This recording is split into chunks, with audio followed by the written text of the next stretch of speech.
Hello everyone and welcome to One Teacher, One Scientist chat. Today we have a very special guest with us, Rakshit Amba, a material scientist from USA turned into a body code and emotional code healer. He learned from Dr. Nelson in UK about this technique of healing people and helping them release their trapped emotions. Rakshit has been helping so many people, professionals, parents, children, in leading more joyous and purposeful lives. So, welcome, Rakshit. Welcome to our show. And today, we want to understand what exactly is emotional code healing, first of all. Yes, thank you, Vaishali, and all your audience for, joining here with us today.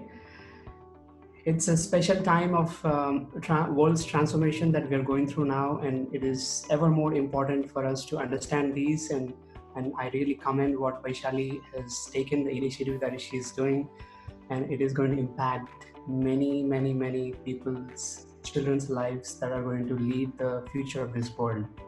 So thank you, Vaishali, and all the people that are supporting her, and I appreciate and encourage everybody to support her in her initiatives. Thank you. So it's a great question about about what is emotion code, body code. Emotion code is a technology that was developed by Dr. Bradley Nelson, my mentor. So it is basically there are two minds with us. We have our conscious mind, where what we touch, hear, taste, smell, and sense, all these five senses. And there's another mind called the subconscious mind, which is like hidden, which is like really the boss of our existence. It also has our connection with our energy fields and our soul. If you want to go from Delhi to Agra, you talk to the driver, not the car. So just like that, our body is the car and the driver is the subconscious mind, our energy field.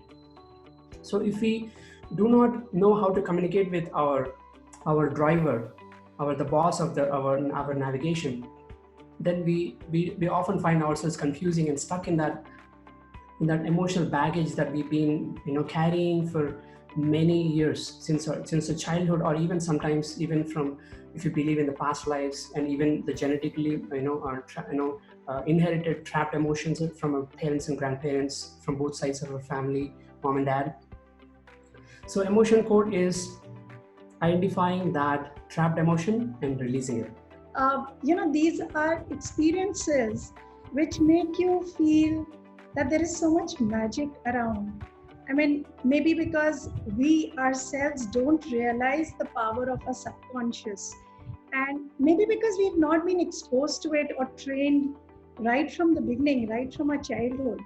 So these things appear as magical to mystical, whereas I would say gaining an insight to one's own subconscious mind would be such a powerful tool for learning, for growing, and for spiritual transformation, for your own inner transformation. Yes, that's right. Even this is proved scientifically too. So there's a particle called photon. Right? Photon is it's a light. It shows as a light form for physicists. So when physicists had shot the photon through a hole, it goes through the medium, even the wall. It goes through any matter, the photon. So when they shot through one hole, it went through, and when they shot through three holes, the same photon split into three and then went into three holes. Wow. So they started to wonder if the photon was really a particle, because a particle cannot really multiply itself three times. Yeah. So what is it? So they found out that photon is not only a particle, but it also is a wave. Yeah. It's a wave. So we exist as a particle. Our body is a particle. Physically, you can touch and feel. There is also unseen element, unseen force, or unseen side of us, which is the waveform. We exist in a waveform.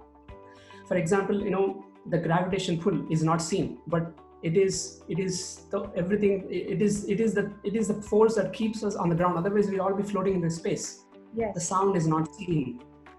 The infrared light from the sun is not seen, but it can tan our skin.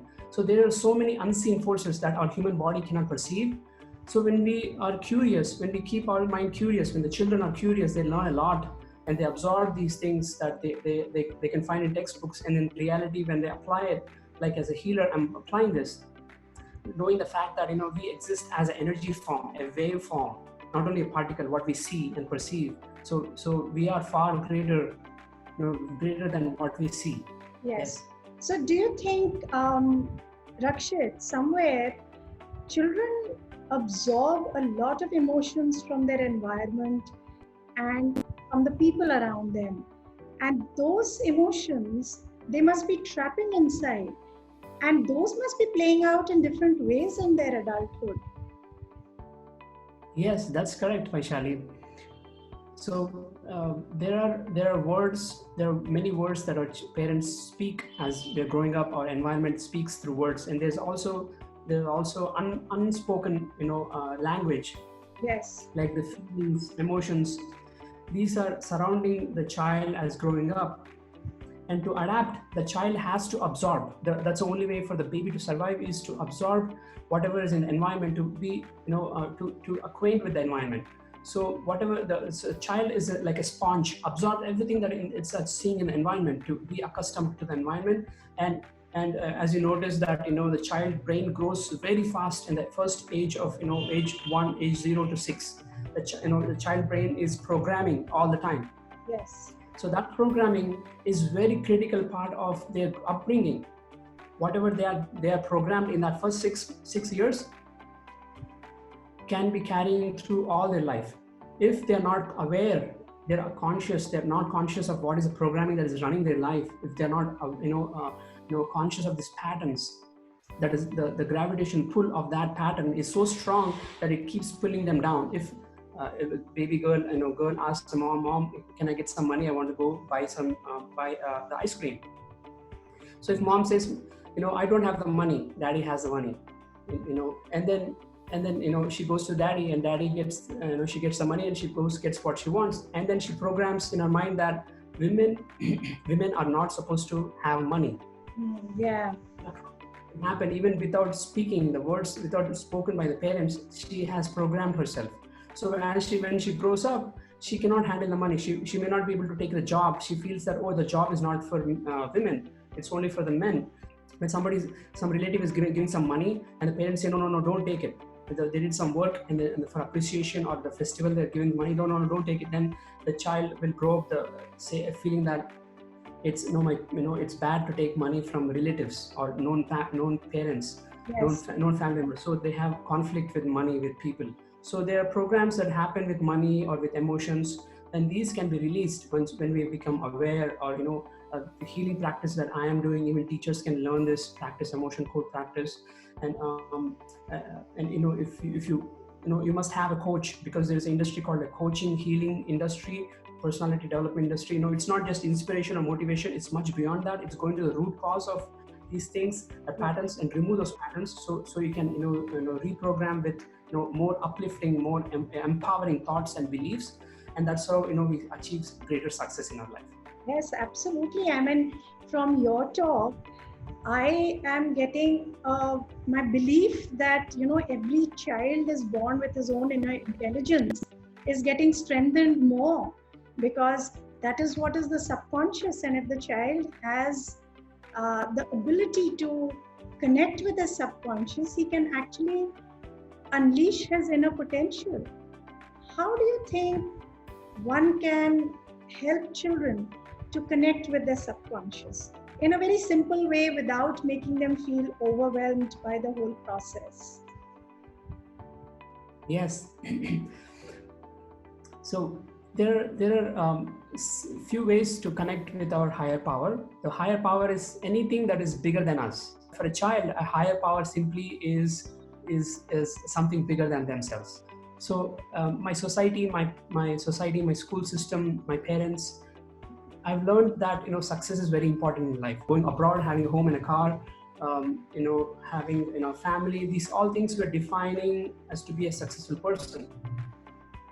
Yet I was ignoring the fact that the fulfillment is more important, the purpose. We all have a gift that we have to help people in certain way, or do certain things in this world, offer the natural gifts and talents. And as long as we are not in alignment with the purpose, then we feel unfulfilled. So I was in a place where I was unfulfilled, although I was materialistically very successful. I have 5 US patents as a scientist. I have a bachelor degree, master's degree, both from the US. Lived in the US, and had the six-figure salary, and had great home and a car, everything that a dream life that I felt was, and then totally unfulfilled. So what I encourage for children or anybody that is in the transition of their career and deciding what they want to do is to really tune in to themselves and know what is that they truly love. What is the life they truly love living? So ask this question to yourself. People don't ask this question because they never got a chance to ask, what is that the life they truly love living? That simple question to ask themselves, the intuition, the guidance within us, that will help us see things that shows us. You may think of a day or a time when you had a great time, you felt really good about yourself.